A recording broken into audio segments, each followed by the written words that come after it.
بسم اللہ الرحمن الرحیم۔ ناظرین، پیارے نبی صلی اللہ علیہ وآلہ وسلم کے بہت ہی پیارے صحابی جو آپ صلی اللہ علیہ وسلم کے ہر وقت ساتھ رہتے ہیں، آپ صلی اللہ علیہ وسلم کے ایسے سمجھے جیسے ساتھ ہر وقت جگہ جگہ پہ جہاں اللہ کے پیارے محبوب جاتے ہیں وہاں پہ وہ ان کے ساتھ ہی رہتے ہیں، اور آپ صلی اللہ علیہ وسلم کے ایک ایک بات کو نوٹ کرتے جاتے ہیں، ان کے ایسے کاپی کر کے انہوں نے رکھ لیا کہ سارے صحابہ اکرام جو ان سے زیادہ اس صحابی کو فضیلت حاصل ہے کہ ان کے پاس آپ صلی اللہ علیہ وسلم کی بہت ہی زیادہ حدیثیں تھیں۔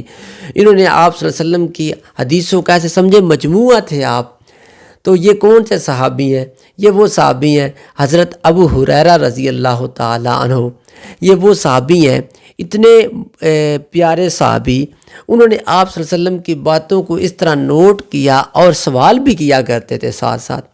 سوال کیوں کیا کرتے تھے؟ سوال آپ کے اور میرے لیے ایک عملی نمونہ تھا، آپ کے اور مجھے دکھانے کے لیے کہ ہم بھی ان پر عمل کریں تو تب بھی ہماری بھی کامیابی ہو سکتی ہے۔ ہماری کامیابی کا ذریعہ وہی ہے جو آپ صلی اللہ علیہ وسلم کی زبان اقدس سے نکل چکا ہے۔ صحابہ اکرام جو تھے نا، وہ سوال کیا کرتے تھے۔ تو حضرت ابو ہریرہ رضی اللہ تعالیٰ عنہ ایک دفعہ پتہ ہے انہوں نے کیا کیا؟ بیٹھے تھے نا آپ صلی اللہ علیہ وسلم کے پاس، تو آپ صلی اللہ علیہ وسلم جو ہے وہ ارشاد فرما رہے ہیں، وہ لوگوں کو بتا رہے ہیں کہ لوگوں کہ اپنے صحابہ اکرام جو ان کی جماعت تھی، جن کے ساتھ ان کا پیار، جو آپ کے ساتھ رہتے تھے، ظاہری بات ہے انہوں نے یہ اس بات کو نوٹ کرنا تھا۔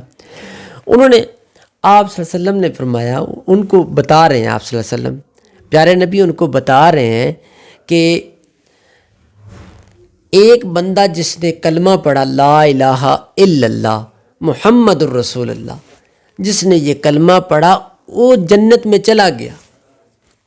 تو حضرت ابو ہریرہ جو تھے نا، وہ پاس بیٹھے ہوئے تھے، ان کو خیال آیا، انہوں نے کہا پیارے نبی نے تو کہہ دیا کہ جنت میں چلا گیا، سوال تو میرا بنتا ہے میں کروں سوال اپنے پیارے حبیب سے، یہ سوال آپ کے اور میرے لیے عملی نمونہ ہے۔ تو حضرت ابو ہریرہ کہتے ہیں کہ پیارے نبی صلی اللہ علیہ وسلم یہ بتائیں آپ نے بتایا کہ وہ جنت میں چلا گیا، سوال کر رہے ہیں نا، اس میں تنقید نہیں ہو رہی، یہ کو آپ صلی اللہ علیہ وسلم کو نعوذ باللہ ٹوک نہیں رہی ہیں، وہ سوال کر رہے ہیں، وہ پوچھ رہے ہیں، کیونکہ آپ کے اور میرے لیے ایک عملی نمونہ بن رہا ہے، آپ کو اور مجھے دکھانے کے لیے، ہمارے لیے ایک نجات کا ذریعہ بن رہا ہے۔ ہم ان کے فرمان کو دل و جان سے تسلیم کریں تو ہمارے لیے نجات ہے۔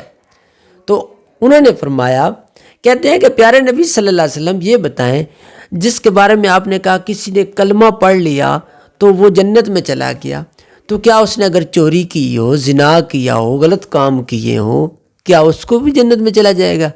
آپ صلی اللہ علیہ وسلم نے کہا اگرچہ اس نے چوری کی ہے، اگر اس نے زنا کیا ہے، اگر اس نے غلط کام کیا ہے۔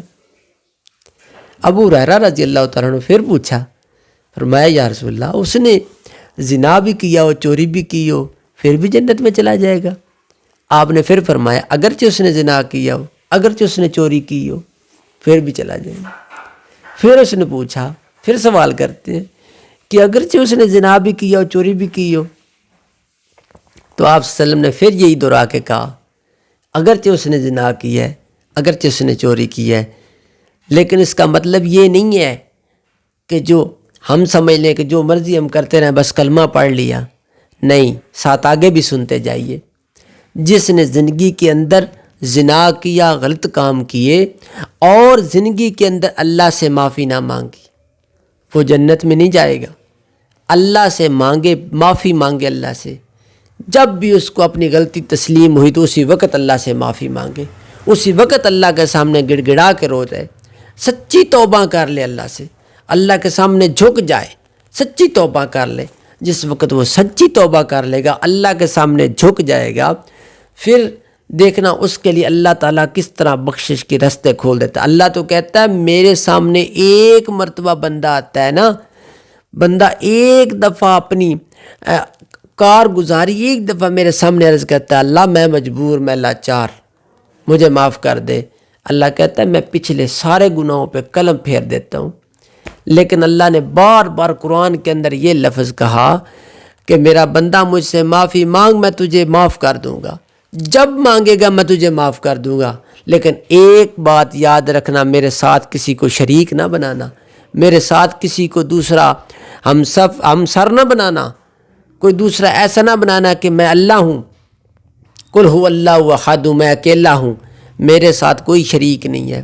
اگر میں تیری مرادوں کو پوری کرتا ہوں، مشکل کو حل کرتا ہوں، تیری میں ہر تکلیف کو دور کرتا ہوں، تو میرے سوا کسی اور کے آگے سجدہ نہیں کرنا، کسی کی آگے جھکنا نہیں، کسی کو جا کے رز نہیں سنانی، میرے سامنے رویا اگر اللہ کہتا ہے میرے سامنے رو۔ جو بندہ میرے سامنے اللہ کہتا ہے روتا ہے، تو اس کے لیے بہت ہی میں نے قیمتی جگہ رکھی ہوئی ہے، اس کے جو میرے سامنے روتا ہے، میں جس وقت بندہ اللہ کے سامنے روتا ہے نا، اللہ کے سامنے جب روتا ہے نا، اس وقت اللہ تعالیٰ کیا کہتا ہے؟ اللہ تعالیٰ فرشتوں کو کہتا ہے، اوے فرشتوں، نوری مخلوق کو بلا رہا ہوتا ہے، اللہ کہتا ہے ادھر آؤ، دیکھو میرا بندہ کس طرح مجھ سے معافی مانگ رہا ہے۔ آپ نے تو کہا تھا نا کہ یہ قتل و غارت کرے گا، یہ گناہ کرے گا، یہ فساد کرے گا، دیکھو یہ بندہ مجھ سے معافی مانگ رہا ہے اور میرے سامنے جھک گیا۔ جب نماز میں اللہ کے سامنے بندہ جھک جاتا ہے نا، اس وقت اللہ تعالیٰ اوپر سے ساتوں آسمان کے پردے ہٹا کے دکھا رہا ہوتا ہے فرشتوں کو، ذرا دیکھو تو صحیح نا بندہ میرے سامنے کس طرح جھک گیا ہے۔